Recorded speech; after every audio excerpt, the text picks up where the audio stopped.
Alors, bonjour tout le monde, merci d'être là. On va commencer l'activité en ce moment même.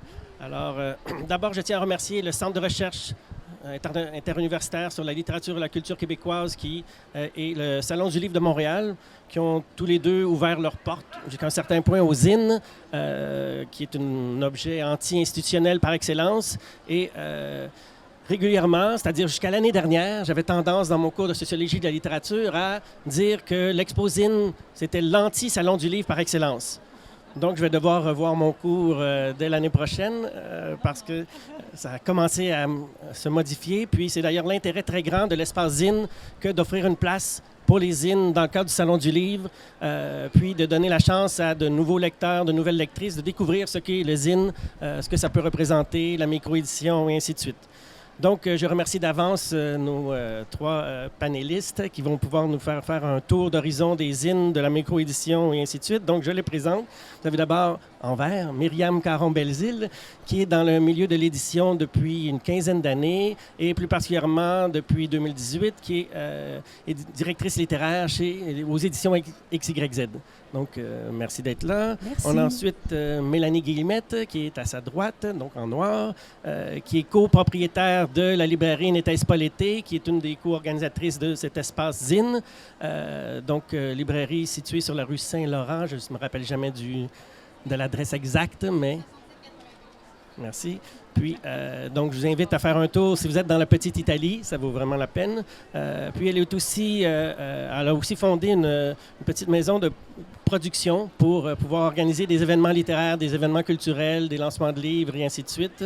Donc, suivez la page Facebook pour être au courant des dernières nouvelles de ce qui s'annonce de ce côté-là. Et enfin, on a Jessica Roy, ou Jess, je ne sais pas qu'est-ce que Jess, c'est qu'est-ce qui est préférable, qui est, elle, de son côté, dans le milieu du zine depuis plusieurs années, qui a été impliquée dans la coop Coup de griffe, qui a produit quelques-uns des plus intéressants zines. En tout cas, moi, les Bêtes d'hier, c'est un des types de zines particulièrement intéressants. Malheureusement, vous ne pourrez pas le trouver là, c'est terminé. Mais, oui, il y en a. Ils nous ont laissé leur fin d'inventaire. Ah, bon. Donc, c'est la scale. Regardez bien, ça vaut vraiment la peine, les Bêtes d'hier. Puis aussi, derrière le zine L'Attaque, qui est particulièrement beau, le zine anarchiste. Puis tout récemment, le zine de zine, dont c'est le premier numéro d'avril dernier. Puis il y en a un deuxième qui est paru récemment. Oui, le deuxième est sorti il y a un mois. On en a quelques copies. Le numéro 1, il reste 10 copies. Donc, ça aussi, c'est la scale. Puis, je vous l'ouvre parce que c'est particulièrement c'est un élément majeur pour moi de la coop Coup de griffe, de l'Attaque, puis de Zine, c'est les sérigraphies qui sont particulièrement exceptionnelles, de toute beauté, qui sont de véritables œuvres d'art. Puis ça vaut vraiment la peine de les regarder, puis d'en avoir si vous souhaitez acheter un des Zine. Alors voilà, on va commencer dès maintenant avec la question du zine, de la micro-édition. Qu'est-ce que c'est? Puis vous allez voir, ça se pourrait très bien qu'il n'y ait pas les mêmes définitions parce que vous parlez à 4 personnes sur le zine, vous avez souvent 4 définitions différentes, mais c'est intéressant de voir quels éléments sont présentés. Donc, qu'est-ce que c'est pour vous un zine? Qu'est-ce que c'est pour vous la micro-édition? Les éléments caractéristiques, ce que vous retenez? Parfait, j'ai commencé d'un point de vue, mettons, de libraire. Je dirais qu'un zine, c'est un livre, une petite publication qui est apportée souvent dans les librairies par l'artiste lui-même ou par la micro-maison d'édition qui le produit. C'est une production qui est faite de manière indépendante, qui est faite de A à Z, qui a été fabriquée souvent en petite quantité. C'est rare qu'on va avoir des gros tirages. Donc, c'est assez limité. Puis c'est comme un espace pour les artistes de publier d'une manière complètement différente puis de pouvoir vraiment laisser aller leur créativité. C'est comme ça que je le définirais. À ça, j'ajouterais, je te suis dans toute cette définition et je pense qu'il y a une volonté de ne pas définir le zine aussi de la part des zinistères, de ne pas être cadré dans voici ce qui est ma pratique. Ça fait partie, je pense, même de la définition de... Moi, je travaille donc en édition traditionnelle où on a des collections, on a des genres, on a des formats, où on va faire parfois des exceptions, mais le zine, détermine par l'exception, par le fait de sortir du cadre, de se permettre d'exploration de matériaux, souvent aussi de procédés de fabrication. La présence des éléments visuels est assez importante aussi, des illustrations, photos, numérisation, intégrée à même le texte. Moi, ce qui m'intéresse particulièrement dans le zine aussi, c'est de l'exploration. Je pense qu'il y a une grosse part chez les artistes du zine de ne pas savoir exactement la finalité de l'objet avant de l'avoir accompli, puis de ne pas nécessairement avoir une pratique répétitive d'un objet à l'autre, de refaire la même formule. Il y a souvent des variations importantes dans la pratique d'un ouvrage à l'autre. Ben, moi, je vais construire sur tout ça. Je voulais vous laisser parler en premier, puis arriver avec mon point de vue de zinister. Pour moi, le zine, c'est un truc qui est aussi vraiment subversif. Donc, c'est quelque chose, pour moi, qui est dans, pas nécessairement dans l'opposition, mais qui est dans la marge, qui va, en fait, permettre de se donner une liberté, tu sais, la liberté d'être un auteur, même s'il n'y a personne d'autre qui veut qu'on soit un auteur, ben c'est pas grave, on fait un zine, on écrit, on le publie, on le montre. Pour moi, ça, c'est vraiment important. Ce côté-là, c'est aussi un format qui permet de faire des choses. Souvent, j'ai des zines ou même, là, j'ai maintenant ma petite maison d'édition. Je reçois des manuscrits ou des projets qui ne s'inscrivent pas dans les collections des grandes maisons d'édition et ils me disent, ben c'est impossible de faire un livre avec ça. Puis là, c'est ça le défi en tant que zinister, de faire un objet qui ressemble à un livre avec un texte ou un concept qui se fait pas nécessairement dans les cadres normaux du livre. Je vois Myriam. Puis, qu'est-ce que j'allais dire? Pour moi, la matérialité du zine est vraiment importante. C'est pourquoi je fais pas du contenu numérique. C'est justement, c'est l'objet, c'est d'être dans le concret. Donc, d'où l'importance du visuel, du toucher, même de l'odeur de cet objet-là.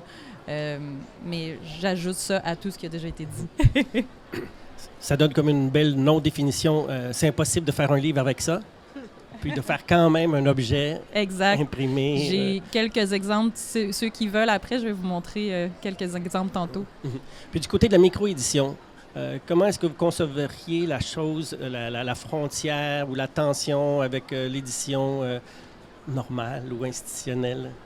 On peut le faire dans l'autre sens.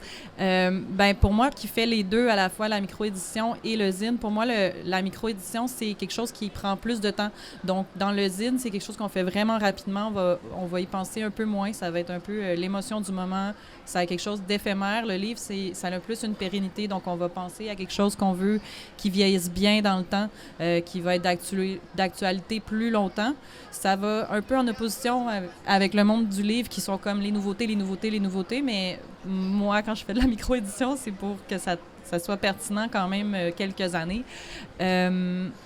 Puis souvent, ça va être un format plus long, puis qu'on va travailler plus longtemps. Donc, pour faire un zine, ça peut me prendre 1 mois ou 2, même quelques semaines. Des fois, il y en a qui en font en 24 heures. Pour faire un livre, on parle plus d'1 an, 2 ans, plus le temps que l'auteur prépare son projet. Donc, ça peut prendre 5-6 ans, en fait, faire un livre. Je rajoute là-dessus, je pars en voyage, j'amène dans ma définition de la micro-édition tout ce que tu viens de dire, et j'ajoute, il y a l'accompagnement éditorial, je pense dont il faut parler. Je pense que dans le zine, c'est assez rare. Il y a des collectifs où il va y avoir un regard croisé, des gens qui vont s'échanger leur vision sur un projet, mais pas nécessairement une personne mentor qui va faire des lectures, qui va challenger l'intention, les procédés employés. Tandis qu'en micro-édition, oui, il y a cet accompagnement-là beaucoup. Donc là, déjà, on a cette variation-là. Je pense que la micro-édition se rapproche quand même pas mal de l'édition. Quoi qu'on dise, quoi qu'on pense, le fond nous importe aussi. La durée, le plus petit tirage. L'autre différence que je ferais, c'est le rôle de l'auteur, de l'autrice dans la diffusion, dans la promotion du livre, beaucoup plus important en micro-édition. Ça prend beaucoup plus d'initiatives de la part de l'auteuriste, de présence dans des festivals comme, vous avez parlé de l'Exposine, mais Puce Pop, ou des festivals alternatifs de différentes formes d'art, de différentes régions. Ça prend une présence parfois de l'éditrice en micro-édition ou de l'éditoriste, mais beaucoup de l'auteuriste aussi. Et ça s'inscrit souvent dans un mouvement de communauté, plus fort que, je dirais, qu'en édition traditionnelle. Mais du côté de la librairie, est-ce que vous avez des sections différentes, vous, pour la micro-édition et l'édition, par exemple? Non, en fait, nous, on met tout ensemble, et ça depuis le début, parce que je pense qu'il y a beaucoup de... Mais en fait, il y a des maisons d'édition qui font la micro-édition, qui font aussi paraître des zines. C'est vraiment des grands chums qui sont vraiment difficiles à séparer, selon nous. Puis des fois, c'est juste plus simple, d'un point de vue de libraire, là, de se poser un petit peu moins de questions puis de les mettre tous ensemble, quitte à ce que les personnes viennent nous dire « Moi, j'aimerais que mon livre soit placé dans telle section. J'aimerais ça qu'il soit pas juste dans la section des micro-éditions ou des zines, puis qu'il se retrouve aussi en poésie, par exemple, ou en BD. » Fait que c'est vraiment flexible. Mais sinon, je trouve que vous donnez vraiment une belle définition des différences. Moi aussi, j'aurais dit que la micro-édition, c'est vraiment une affaire de gang un petit peu plus. Zinester, ça peut vraiment être chevalier solo, là. Fait que, voilà. Merci beaucoup. Maintenant, je tournerai ça vers votre rapport plus subjectif ou votre rapport personnel historique aux zines pour essayer de remonter au moment où vous avez entendu parler pour la première fois, où vous avez vu ou lu un zine pour la première fois. Puis qu'est-ce que ça a pu représenter, puis suivre avec ça avec votre peut-être un titre ou un auteuriste qui est votre un exemple important pour vous de zine ou de micro-édition, quelque chose qui a été un moment marquant comme lectrice. Moi, je commencerai par mentionner Alice Guéricola, qui est une amie de Québec que je connais de longue date, qui a publié, entre autres, un livre, qui travaille sur un autre en ce moment, mais qui, à l'époque, déjà faisait des tout petits zines qu'elle nous donnait vraiment, genre dans les casiers au secondaire, là, qui mixait beaucoup de dessins, puis qui nous invitait aussi à le faire avec elle en gang, puis qu'il y avait vraiment des collaborations qui s'installaient, mais je n'étais pas encore super alerte de c'était quoi exactement. Je ne savais pas que c'était aussi répandu. On dira que c'est parce que je viens de Québec, là, mais c'est pas vraiment ça. C'est juste que j'avais besoin, je pense, d'en savoir un petit peu plus. Puis après, quand que j'ai ouvert la librairie, puis qu'il manquait de livres, vraiment, tout ce qui est micro-édition, justement, puis zine, ça m'a permis de remplir l'espace. Puis souvent, la méthode de fonctionnement en librairie, c'est de la consignation. Fait que ça me permettait d'avoir plus de stock sans tout sortir les sous du compte en banque, parce que c'était vraiment un enjeu. Donc ça, c'était un fonctionnement qui m'aidait beaucoup personnellement. Puis c'est ça, j'ai vraiment... La veille de l'ouverture, on se disait « Oh my God, il manque de livres ». On a appelé tous les amis qui faisaient des zines, puis ça s'est rempli comme ça, tu sais. Fait que j'ai vraiment senti qu'il y avait une communauté qui était là, que je connaissais pas encore, que j'ai juste appris à connaître avec le temps. Donc, ouais, c'est ça. Ça ressemblerait à ça pour moi.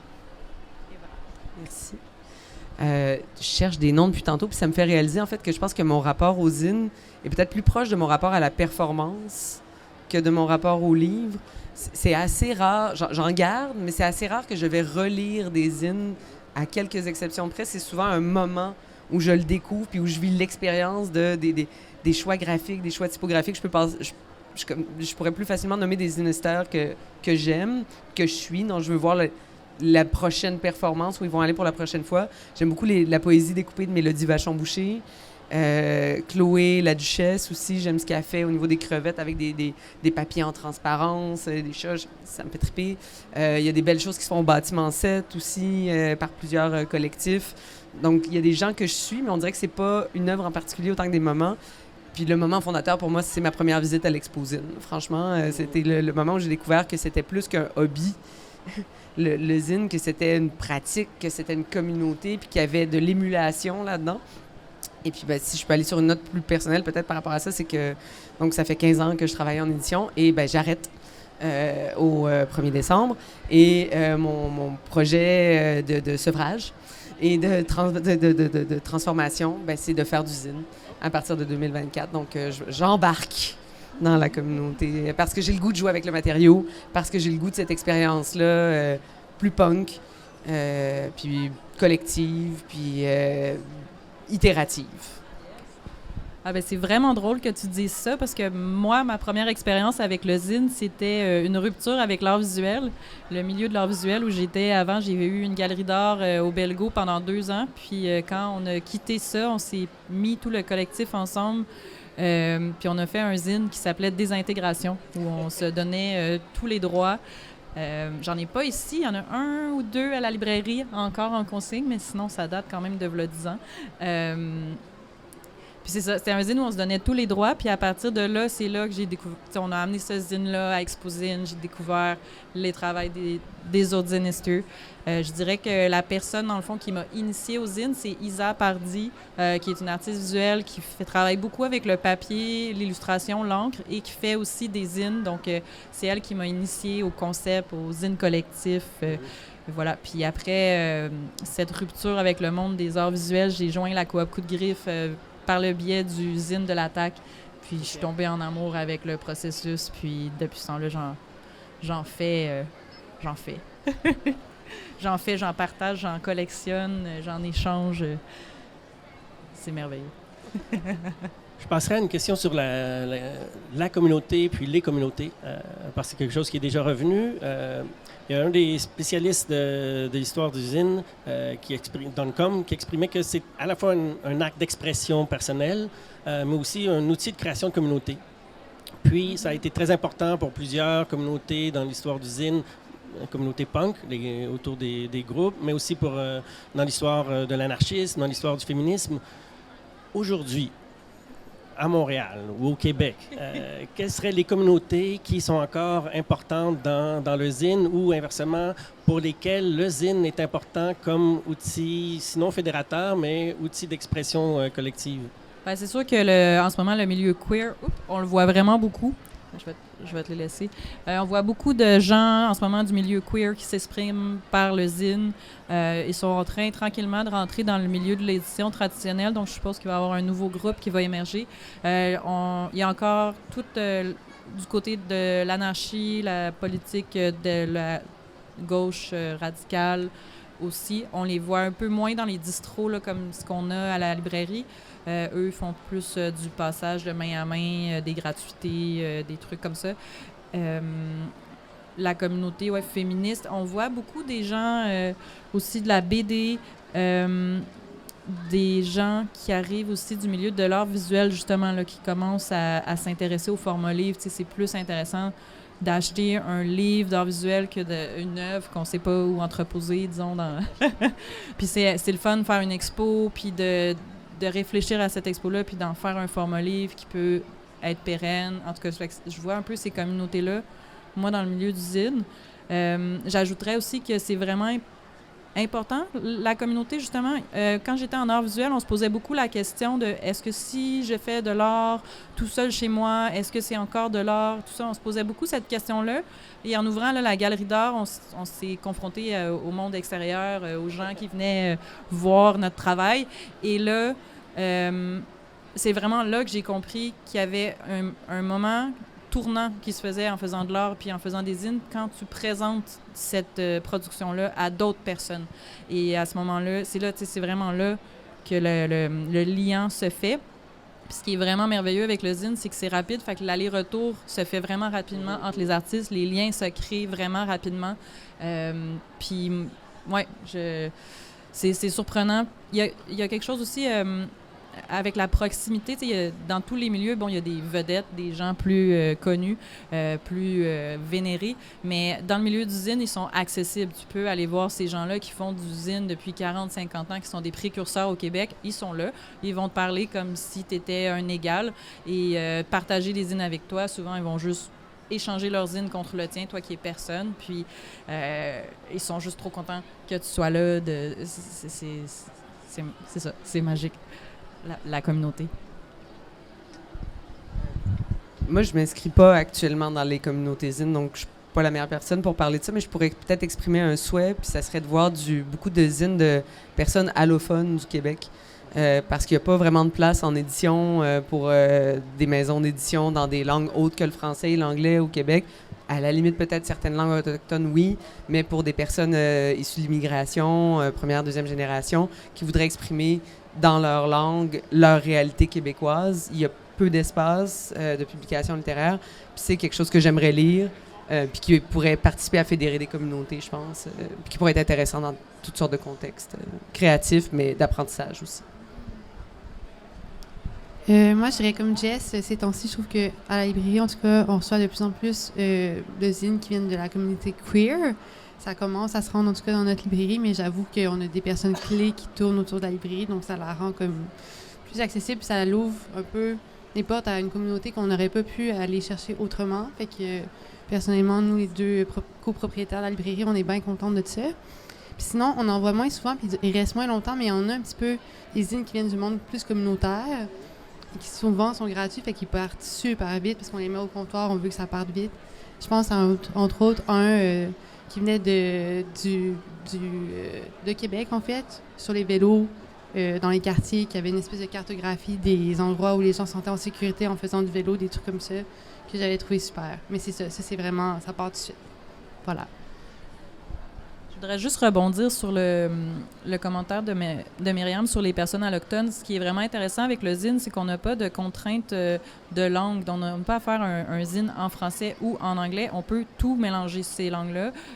Il y en a qui mélangent avec l'espagnol, il y en a qui mélangent avec l'iranien, l'inuktitut. Il y en a vraiment que ça part dans tous les sens parce qu'il n'y a pas de règles. On fait ce qu'on veut. Fait que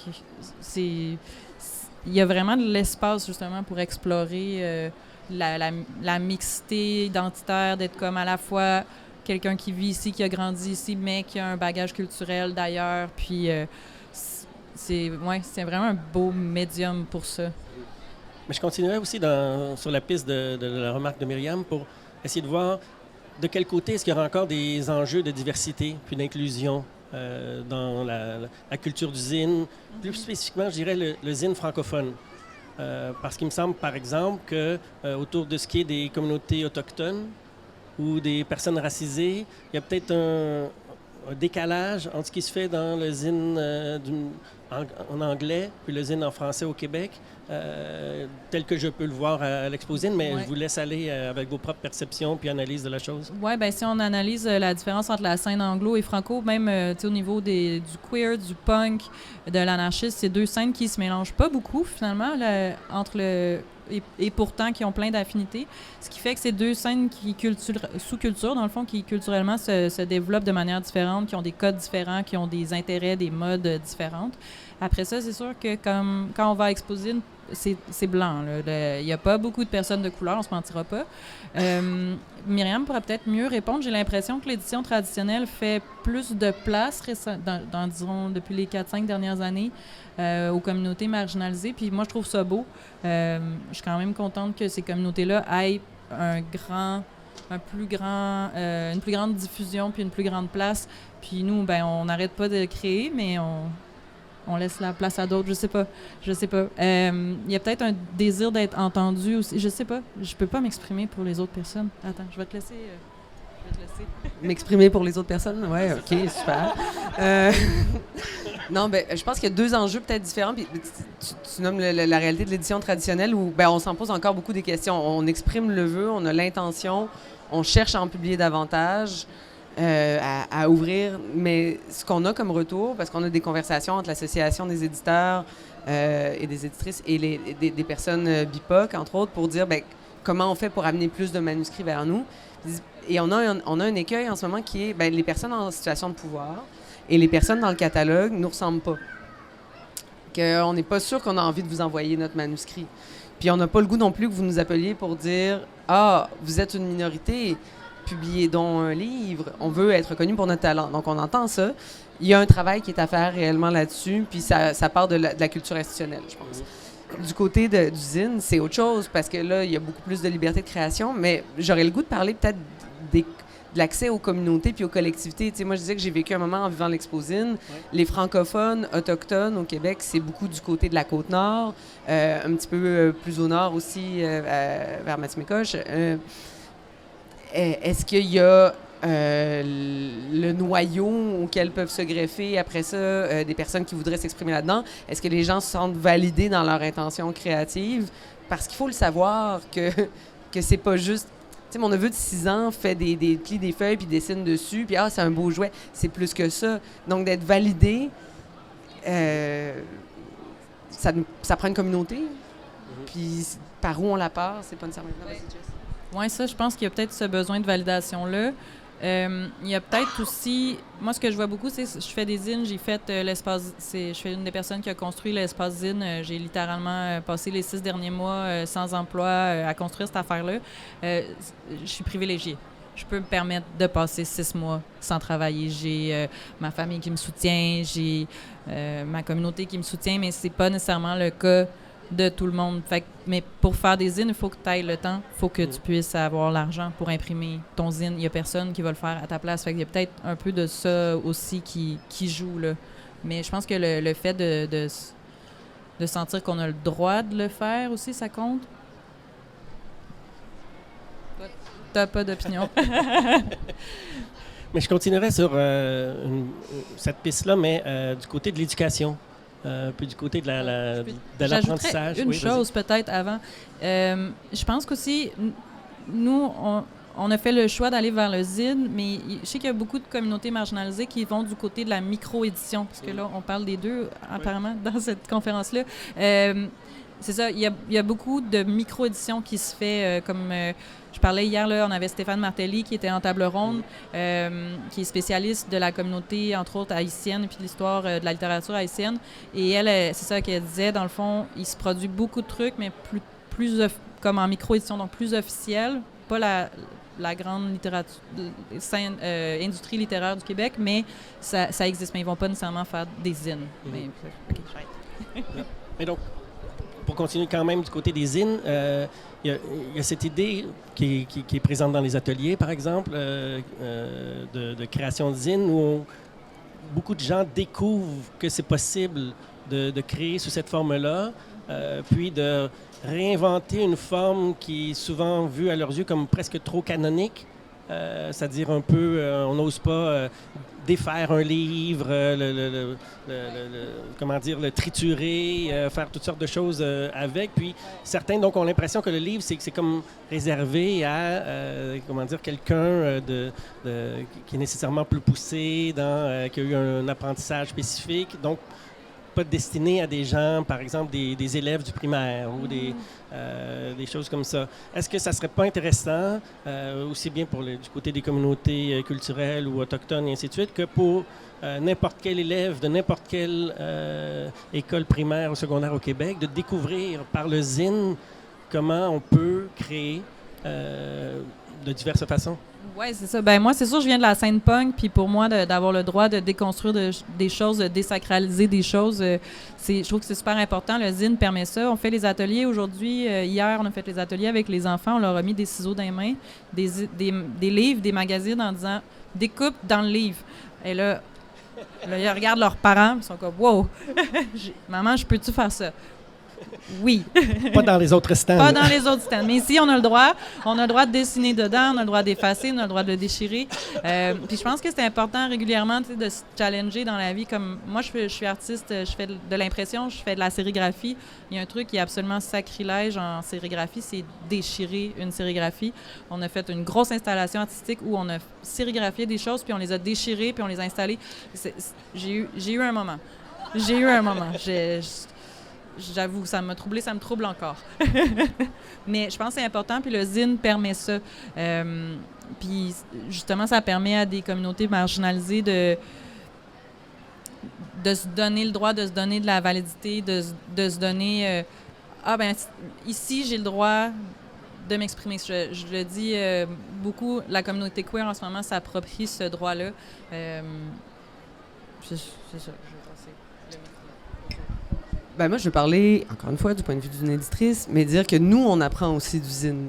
En s'exposant à la pratique du zine puis de la déconstruction du zine, tout ce que tu nommes, c'est des choses que moi, dans ma pratique comme éditrice, j'ai beaucoup travaillé à intégrer aussi dans le type de livre que je publie dans les dernières années. On voit de plus en plus d'hybridité de textes, d'essais dans lesquels il y a de la poésie, de romans dans lesquels il y a des illustrations ou des photos, de traitements photos qui veulent se rapprocher d'un effet de sérigraphie, de déconstruire, de mettre la table des matières dans le milieu parce que ça challenge notre rapport au séquentiel.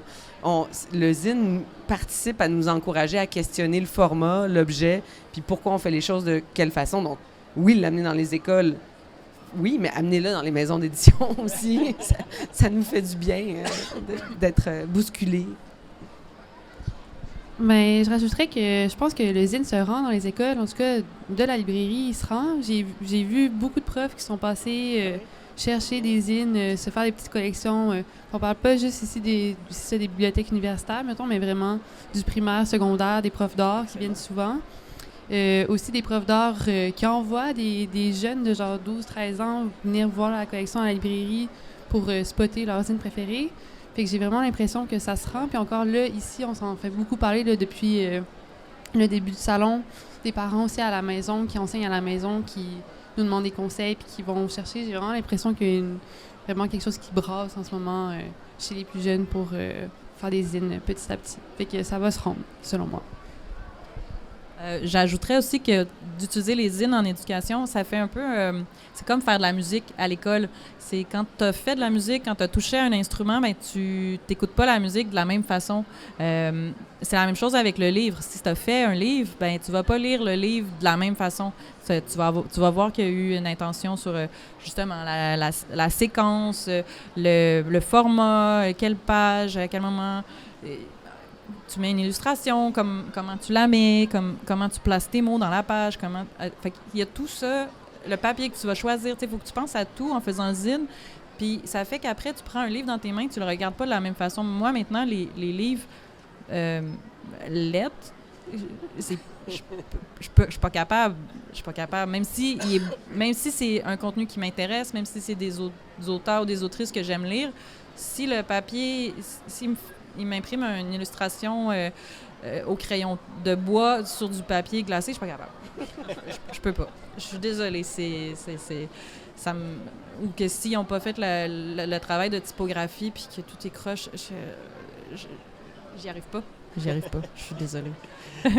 On a tous nos petites cultures comme ça. Moi, si c'est pas aligné à droite, j'ai de la misère à corriger. Exact. Je trouve que c'est une grosse lacune. Les interlignes 1,5, là. Oui. Pourquoi vous faites ça? Faites pas ça, non. Sur la question de la distribution puis de l'économie, est-ce qu'il n'y a pas une sorte de, tension entre la créativité, la liberté propre aux formes, puis à l'œuvre du côté des zines, puis de l'autre côté, les défis spécifiques du côté de la distribution, puis de l'économie que ça implique, c'est-à-dire on ne postulera pas que le monde du livre au Québec, c'est une industrie culturelle qui rend plein de gens riches, là. C'est pas du tout ça que je veux dire.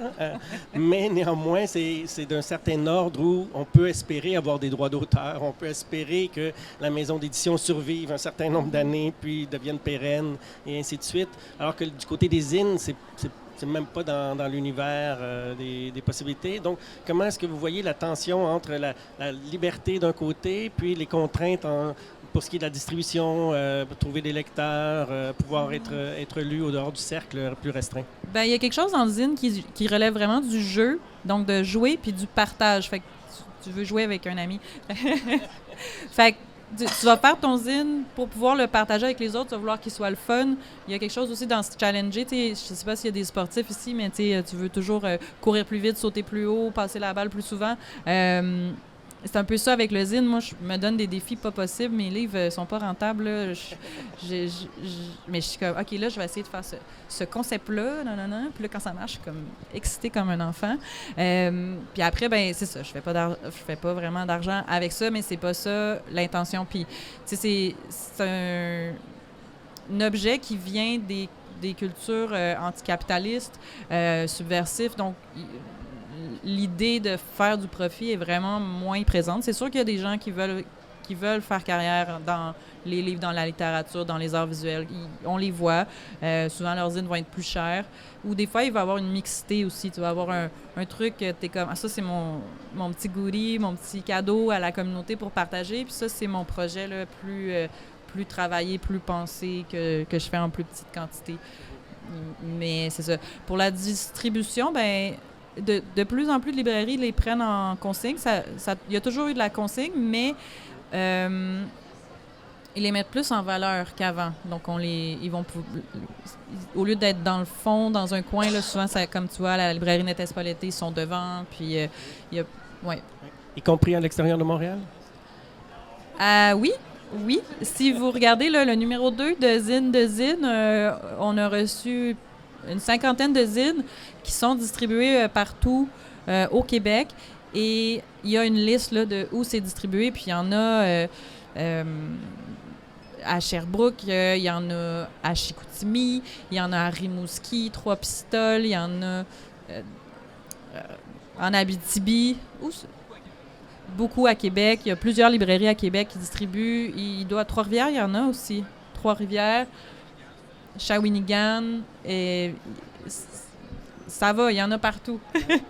Oui, puis il y a de plus en plus de salons un peu comme Exposine qui s'organise. Donc, il y en a eu un cet été dans le Bas-Saint-Laurent, il y en a eu un à Sherbrooke récemment. Donc, ça s'étend. Ben, ça s'étend comme la population s'étend. Il y a eu un exode de Montréal là, dans, disons, les 4 dernières années. On ne sait pas pourquoi. Mais il y a toujours eu des zines à l'extérieur de Montréal. Mais là, on dirait qu'il y en a plus. On a, juste après nous, il y a la conférence avec Simon Bossé. Simon Bossé est à Donham. Il y a un immense inventaire, une immense distro de zines graphiques qui viennent de partout dans le monde. Il va vous raconter ça, mais il y a des zines à l'extérieur de Montréal. Jess, déjà, tu donnes un bon aperçu. On parlait tantôt de l'attention vis-à-vis de regarder ça, mettons, accessible puis ou faire des sous. Moi, j'ai l'impression, personnellement, mais ça, c'est encore juste moi, là, mon opinion libraire, que les gens ont tendance à se... Pas sous-estimer, ce serait pas le bon mot, mais qui vont mettre leur prix à la baisse quand même vraiment beaucoup, qui vont avoir peur de rajouter $1, mais rentrer dans leur sous parce qu'ils ont peur que ce soit comme... que les gens veulent plus l'acheter, c'est $6 plutôt que $5. Je vois ça quand même régulièrement, même dans des collectifs que je ne nommerai pas, là, mais je dis souvent à des gens, tu peux mettre ça un petit peu plus cher. Les gens vont pas être arrêtés par un $7. Là. Fait que juste s'assurer au moins de rentrer dans ses sous à soi, c'est quelque chose que je pense que les gens ont de la misère à faire parce que justement, il y a comme une notion de c'est un hobby, ce sera pas... je vais pas gagner ma vie avec ça, mais reste que je trouve que c'est important de juste essayer de faire ça puis de pas perdre d'argent, surtout si on n'en a pas beaucoup déjà en partant. Puis sinon, en termes de distribution, moi, j'aimerais ça... Une partie de moi qui aimerait ça voir des distributeurs de zines. Tu sais, je sais pas à quel point c'est possible, mais en tant que libraire, t'as tellement de factures à faire, puis tellement de zines à compter, puis de papiers de notes perdus ou de zinesteurs qui te demandent « J'en avais laissé combien la dernière fois? Tu t'en rappelles-tu? » Tu sais, c'est vraiment comme difficile de garder ça puis d'organiser. Ouais, c'est quelque chose, puis on fait tout pas vraiment d'argent avec ça. Fait que c'est d'avoir un distributeur, ce serait le fun. Ça simplifierait la vie de bien du monde, je pense. Mais d'un autre côté, il y a quelque chose de vraiment charmant à se faire apporter des zines par un zinesteur, que la personne te présente vraiment le contenu, puis t'explique comme c'est quoi le processus qui l'a mené jusque-là. Puis après ça, pouvoir parler et du zine et de la personne. Là, moi, je trouve que le côté humain est vraiment important, puis j'en vends des zines en parlant de la personne qu'il y a derrière. Fait, en tout cas, mais ça serait à réfléchir dans les projets sur le long terme. Non. En fait, ce que j'aime du zine comparativement à, disons, l'édition traditionnelle, c'est le contact de 1 à 1. Donc, si on ajoute un intermédiaire, pour moi, ça l'enlève un peu, ce truc-là. Ça enlève le truc de communauté, justement. Je sais pas, mais je comprends ton défi de gestion. Je comprends, mais je sais pas si j'ai envie. Parce que ce que j'aimais beaucoup, moi, justement, dans la scène d'usine, c'est d'arriver à Exposine, de pouvoir parler à Henriette Valium. Je suis allée à la foire là, du Dernier Cri à Marseille. J'ai rencontré Caroline Thury en personne. On a parlé pendant 20 minutes. C'est des je sais pas comment les nommer, mais des stars. Merci, c'est le mot que je cherchais. C'est des stars. Puis ils font des zines depuis 40, 50 ans. Ils ont fondé des collectifs qui sont iconiques maintenant. Puis tu peux juste aller, leur parler, ils te racontent leur vie. Si tu as un distributeur entre les deux, tu le perds. C'est sûr que là, aujourd'hui, vous allez dire que c'est contradictoire. On a l'espace zine. C'est sûr qu'il y a le concept de distro. Tu sais, les distros, ça a toujours existé. Les infokiosques, Je sais pas. À suivre. Ah, attends, mais...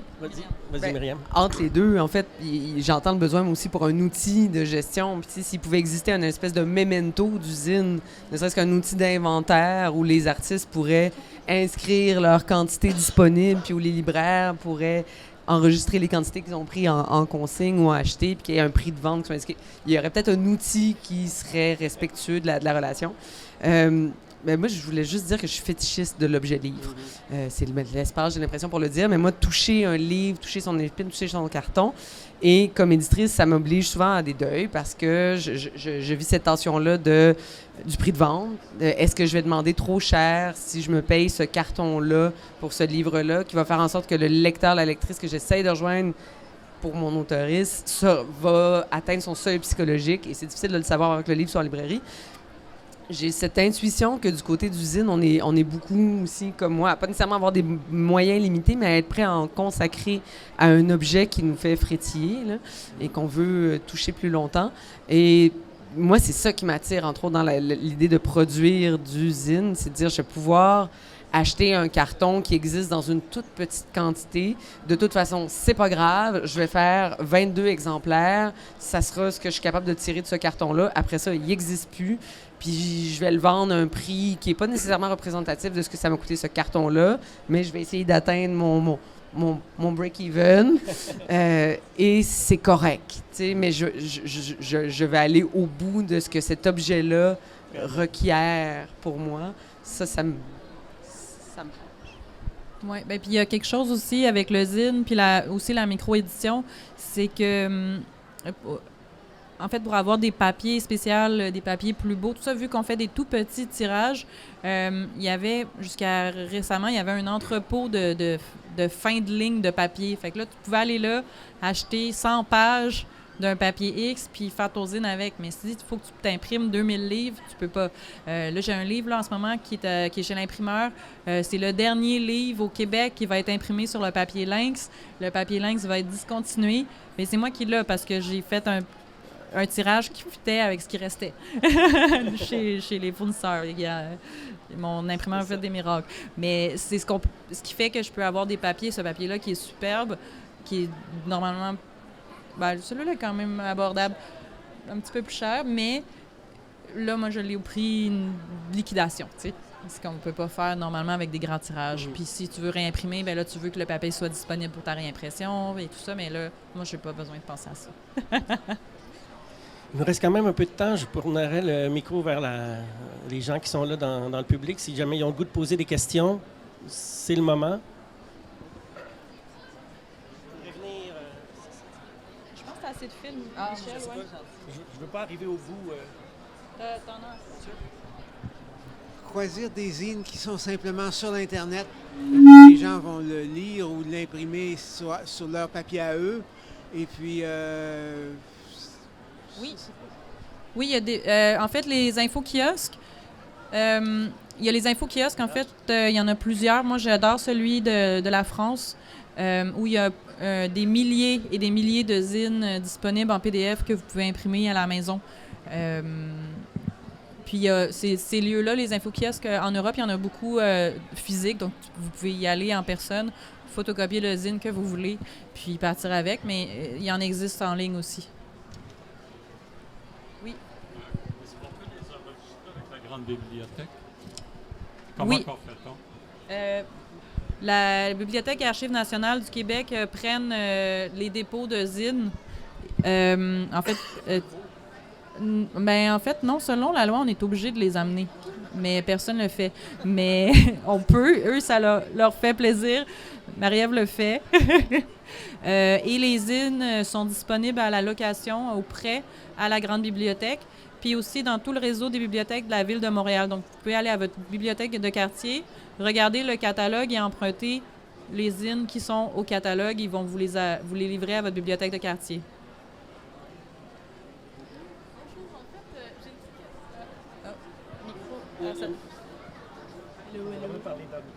Faut que tu parles dans le micro. L'autre micro? Je parle dans le micro? OK, bon, c'est parfait. Alors, en fait, vous parlez... En fait, j'ai aucune idée c'est quoi un zine parce que d'où je viens, c'est pas quelque chose qui se distribue justement dans les librairies et tout ça. Donc, je suis arrivée un petit peu au milieu, donc j'aimerais ça que vous m'expliquiez c'est quoi parce que ça a l'air super intéressant, mais j'ai aucune idée c'est quoi. Le zine, c'est une petite publication où, il y en a des grandes, il y en a des grosses, mais souvent, c'est une publication qui va être plus petite, fait DIY, donc fait soi-même par l'artiste ou un collectif d'artistes.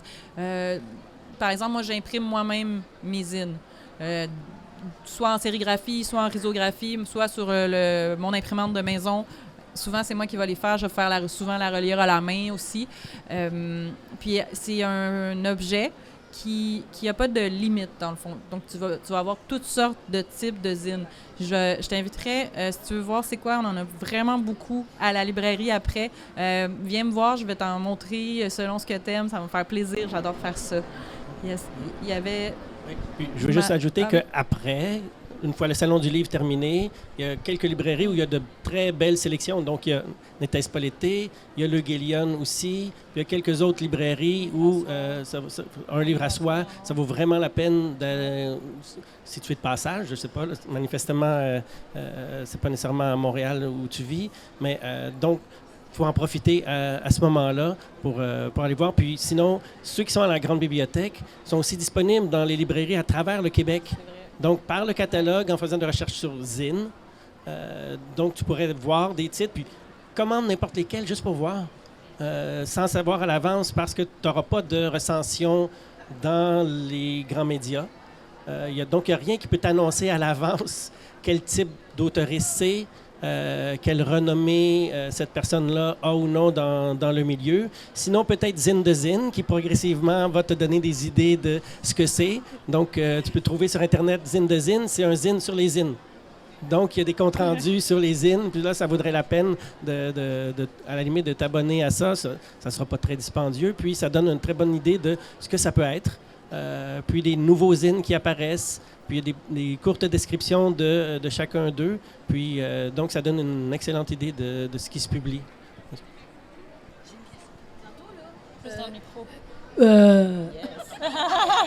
On parlait tantôt de micro-édition et zine.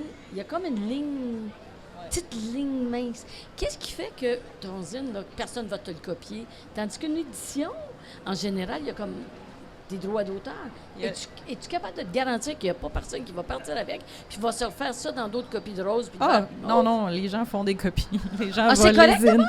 Ben, ça, pas nécessairement. OK, parfait. Mais il y en a qui le font. J'aurais ça. C'est ça. Tu travailles fort. Puis là, tout d'un coup, Pierre Jean-Jacques part avec. Voyons. Ben, en fait, je réponds. À la base, le zine n'avait pas de copyright, il n'y avait pas de droit d'auteur. Souvent, les zinisters vont écrire dans leur zine, s'il vous plaît, faites le plus de photocopies possible, distribuez-le. Moi, je veux que ce soit lu. J'ai fait ça pour que ce soit lu. J'ai pas fait ça pour faire de l'argent. Il y a quelque chose au niveau du... il y a quelque chose au niveau du droit d'auteur puis du droit intellectuel, pour moi, qui devrait être un bien commun. C'est sortir du capitalisme, de la connaissance ne devrait pas être assujettie à une propriété. On est tous ensemble, comme on vient de sortir de la COVID, on s'est mis tous ensemble pour trouver un vaccin. On était capable de le faire en moins d'1 an. Parce que les chercheurs, les scientifiques, l'industrie pharmaceutique se sont mis ensemble, ils ont mis de côté leur intérêt de propriété intellectuelle et ils ont partagé tout ça, ce qui nous a permis, jusqu'à un certain point, mais ce qui nous a permis de sortir quelque chose vraiment rapidement. Puis moi, je trouve que de garder cette espèce de contrôle-là sur la propriété intellectuelle, sur le droit d'auteur, ça nous coupe complètement. Il y a Michel, tantôt, qui posait des questions sur comment... je suis arrivée au zine. Avant de savoir que le zine existait, j'ai fait un cours de littérature argentine en espagnol où la professeure, l'enseignante, nous a amené des zines de là-bas où les gens faisaient justement ça, voler les textes, retravailler les textes de la littérature traditionnelle pour faire des trucs absolument fous et éclatés. Ça m'a charmée. Mais ça se fait aussi en littérature conventionnelle. On a fait une grosse étude de cas, je vais laisser Myriam. Non, ben, du vol de copyright, il s'en fait partout, puis n'importe où, puis il n'y a pas vraiment moyen de l'empêcher. Notre intérêt, nous, c'est de faire en sorte que la manière dont nous on l'offre est plus intéressante que la copie. C'est le vrai moyen de protéger le droit d'auteur, c'est de faire en sorte que on le rend intéressant de la façon, le support qu'on lui offre, la diffusion qu'on lui offre, qui valorise l'artiste, qui valorise la démarche, qui valorise l'objet qui est entre les mains des gens. C'est ça qui fait que tu as envie de cette version-là plutôt que le bootleg qui a été photocopié puis broché. Après ça, ben, c'est sûr qu'une maison d'édition, c'est une entreprise commerciale. Donc, on a aussi intérêt à aller voir les sites Internet qui vont scanner au complet nos livres puis les mettre disponibles gratuitement en ligne, ce qui existe, pour leur dire non, vous ne respectez pas notre droit d'auteur, enlevez la copie. Mais elle va revenir. Il va falloir qu'on y retourne, qu'on le redemande. Ça arrive tout le temps. L'intérêt, c'est que l'œuvre s'inscrit dans une œuvre. Donc, on veut fréquenter l'artiste dans tout ce qu'il fait, tout ce qu'il produit. Puis, en même temps, il y a des œuvres, oui, dans la littérature contemporaine qui jouent avec cette ligne-là. Puis Aria de Laine, je me rappelle plus du nom de l'autrice. Est-ce qu'elle était parmi nous?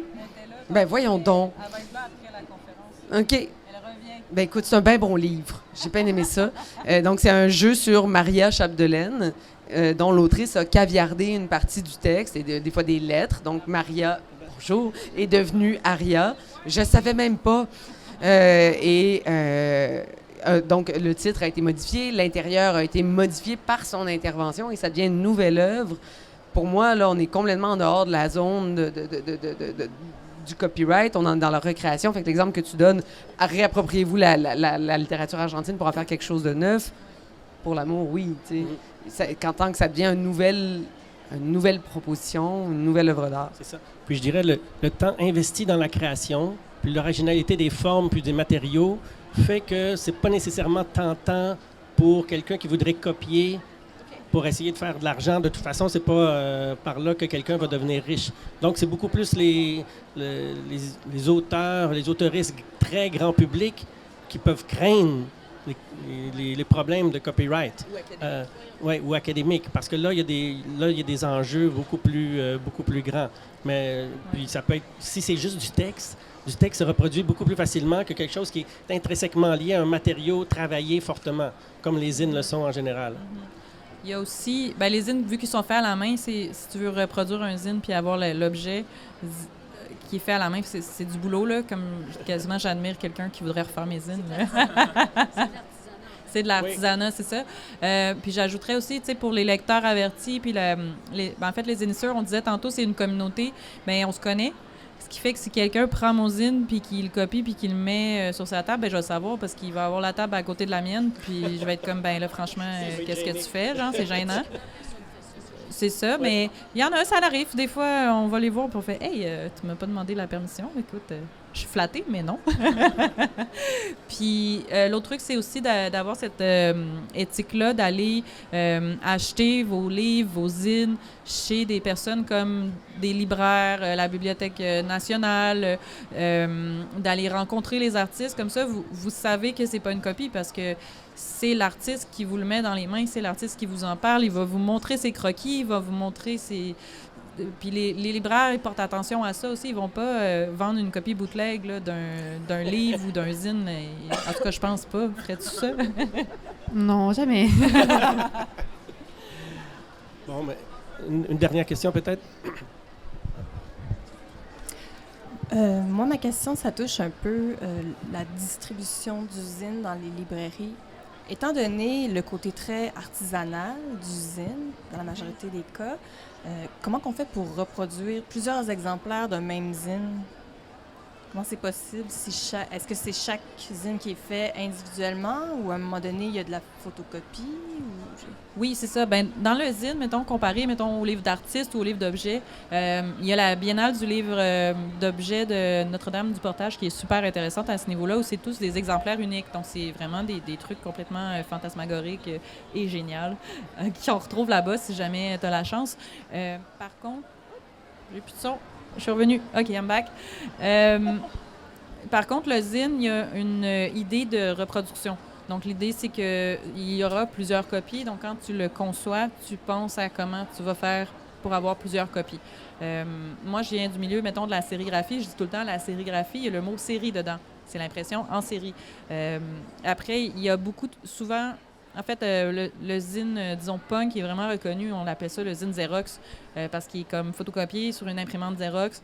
Tu fais une copie avec un collage. Dans le temps, il n'y avait pas Photoshop, il n'y avait pas d'ordinateur. Les gens faisaient ça à la main, en fait un exemplaire, puis tu le scannes, puis tu photocopies, puis tu en fais plein. Si ça t'intéresse de voir un peu le processus, il y a un film sur Netflix, là, c'est super bon, ça s'appelle Moxie. C'est l'histoire d'une... jeune fille, adolescente à l'école secondaire qui fait des zines pour faire la révolution dans son école, mais je vous vends pas le punch. C'est un film génial, vous pouvez l'écouter avec vos ados, même moi je l'écoutais avec ma nièce de 9 ans, elle a adoré. Voilà, je recommande. Moxie, M-O-X-I-E. Oui. Je rajouterais aussi qu'il y a quand même parfois des parties des zines qui restent uniques, tu sais, que les gens vont colorier à la main certaines parties. Caroline, elle a apporté aujourd'hui des zines où elle a écrit elle-même à la main parce qu'elle trouvait ça plus beau. Fait qu'il y a quand même des zines qui vont rester en nombre limité à cause de ça parce que le nombre de fois, des phrases que tu peux écrire sur des morceaux de papier. Mais il y a cet aspect-là unique. Il y a aussi un zine qui s'appelle Cabane du lac à Calais, que chaque maison que sur le zine a été pliée à la main, puis du papier unique. Fait que tu peux choisir ton zine. Il existe ça aussi, puis ça fait partie de leur charme, je trouve. Alors, je remercie grandement nos 3 intervenantes pour leur présentation puis leur contribution. C'était très éclairant, très instructif. Je remercie tout particulièrement Jess qui a travaillé, je ne savais pas, autant de mois pour créer l'espace Zine, qui est une très belle idée. Puis je suis très content qu'au Salon du Livre, il y ait cet espace ouvert aux Zines qui sont si uniques. Alors, merci beaucoup. Merci à toi, Michel. Merci. Ça fait plaisir.